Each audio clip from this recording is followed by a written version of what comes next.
Hey, this is Matt once again. Welcome back to another review of another 80s horror film. And this is one that actually someone had told me about, so I decided to check it out. It's called The Last Horror Film.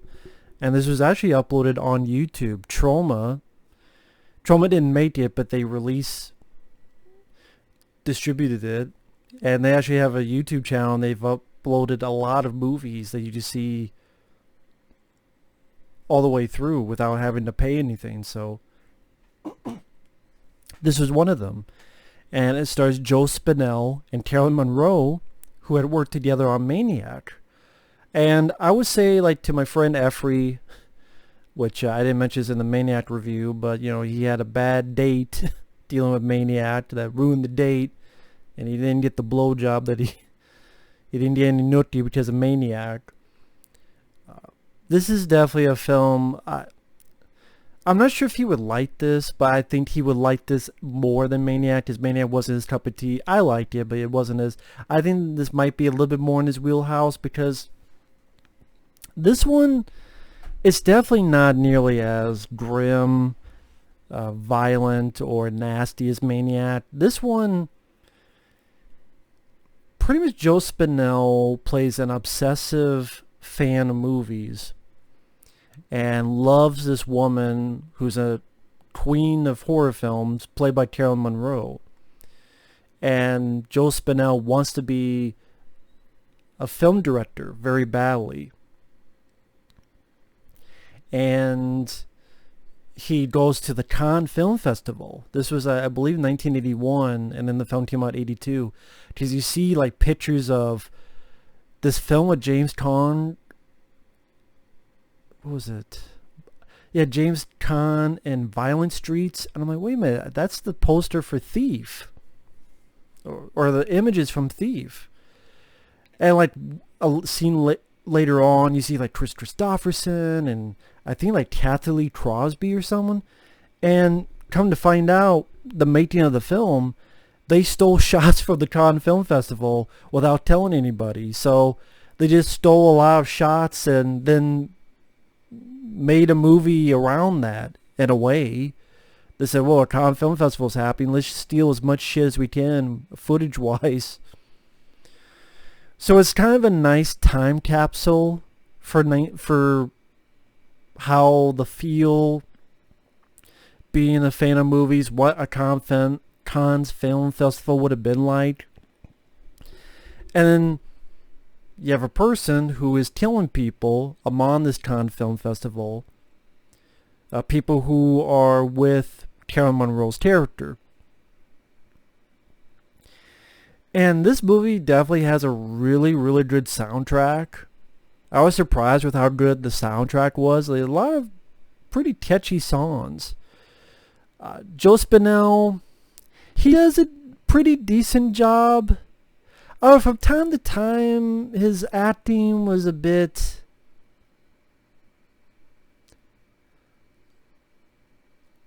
I almost want to say over the top, but that's not really what I'm going for. But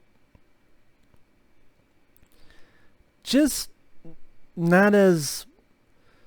Okay, like, for example, when he's talking to his mom, played by his real life mom, and like when he's on the phone with her at one point later in the film, and the way he's expressing himself felt a little bit phony. I don't know how to put it, but overall I do think he did a pretty damn decent job. There's a lot of moments, especially the scene where he surprises Carolyn Munro in the shower and he has a bottle of champagne and he breaks it in the piece of glass.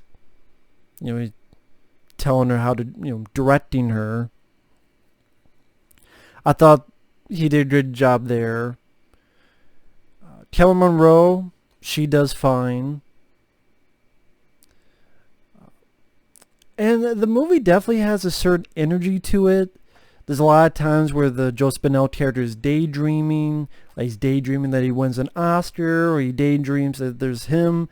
And then there's, like, the director persona. And sometimes they're battling each other. Certain just, you know, elements showing his obsession.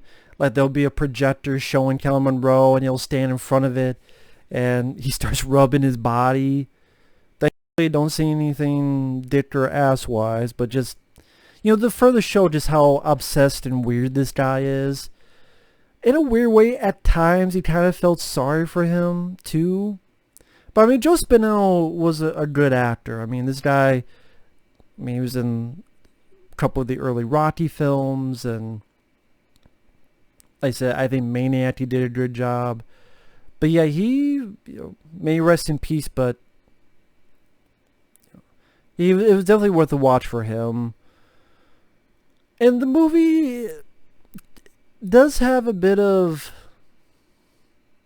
I don't want to say smarts, but cleverness. Like the way the movie begins, for a spoiler with how the movie begins, you think you're seeing something, like this woman's in a hot tub. This wire is being lowered down. She's electrocuted. And then you realize it's a movie within a movie.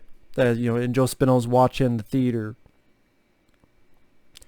And I don't know if it was like Depeche Mode or what song it was playing early, but I'm bad with song titles and bands. But like I said, the soundtrack was pretty damn good in this.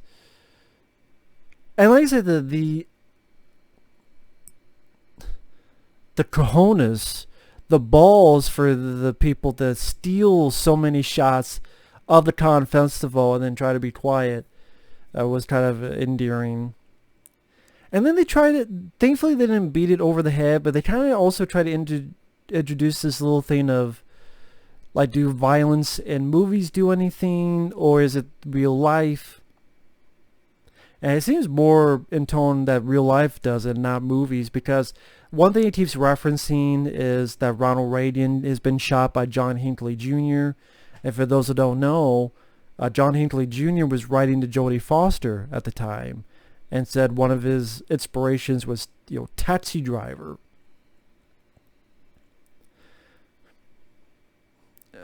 But the movie's not trying to go, well, movies are the cause of it. They're not doing that. But I thought, it was kind of an interesting thing to showcase. And like I said, certain daydreams that Joe Spinell has made the film a bit more interesting than the common, I guess if you want to call this slasher film, common slasher film. The kills, like one guy gets like a hatchet in the back, and one guy, Taylor Munro finds dead and the head falls off. You get alright, pieces of gore. One funny thing is that how the filmmaker made the Cannes Film Festival seem as if they love horror films, which I call bullshit. Like they have a list of like best actresses, and the people are voting for it, and everyone's voting for Taylor Monroe's character, and the choices of like Meryl Streep, and I'm like, no way would they fucking choose a horror film actress to win compared to people like Meryl Streep and other, I forget who the other names were. I think Jodie Foster's name was on there too. And it's like, I don't know what kind of Cannes Festival you're talking about, director, but I think you're a fictional version. At least back then. I don't know about today, but at least back then. I know this is an off-tangent question. If anyone can find a picture, I know this picture was around sometime. I know it because I remember seeing it. Sylvester Stallone wore a t-shirt that had Maniac from 1980 on it because he was friends with Joe Spinell at the time. I know I've seen that. I don't know if he was wearing it at a Cannes Film Festival. I don't know if he was wearing it at some other thing. If anyone can find it, please let me know. Because I would love to see it again, but I swear I didn't dream it. But I mean, I know that's an off-tangent thing.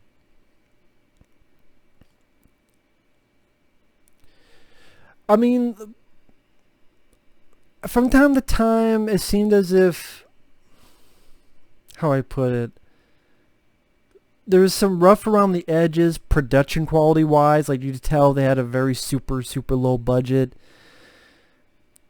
Also, you at the beginning when it's Joe Spinell's mom and it's played by his actual mom, she's not good. I know Joe Spinell was like, hey, it's my mom, did a deal, but you should have paid the extra couple bucks for an actress because your mom was really bad. I'm sorry, Mr. Spinell. I'm sorry. Your mom was really bad. She was really sucky. And the ending didn't make me mad or anything. I just don't know how other people would take to it. I mean, it was interesting. I'll spoil the ending starting now. I gotta go into this. Because first it ends with Joe Spinell kidnaps Kelly Munro. He sets up the scene in his Dracula garb. And you think he's going to kill her, but he doesn't. It's a special effect. And because he's still on this thing of he wants to make a movie with this, his favorite actress. And then the guy who we thought was dead comes out. Kelly Monroe's ex-husband, her manager, the guy who we saw in the bathroom and his head fell off, the body, he's the actual killer. And he's killing all these people. And he looks at Joe Spinell as the perfect fall guy. This obsessive freak as a perfect fall guy.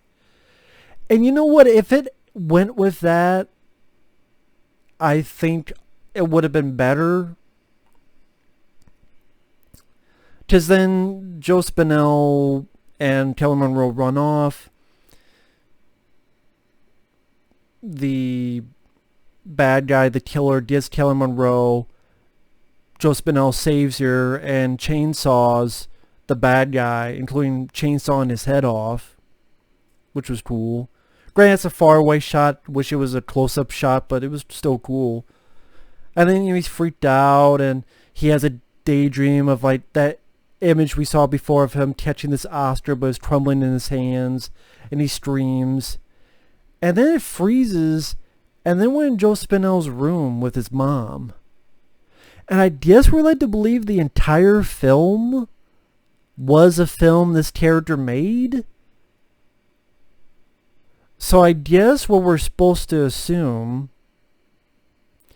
is the beginning, and then when he gets to the con festival, that all happened.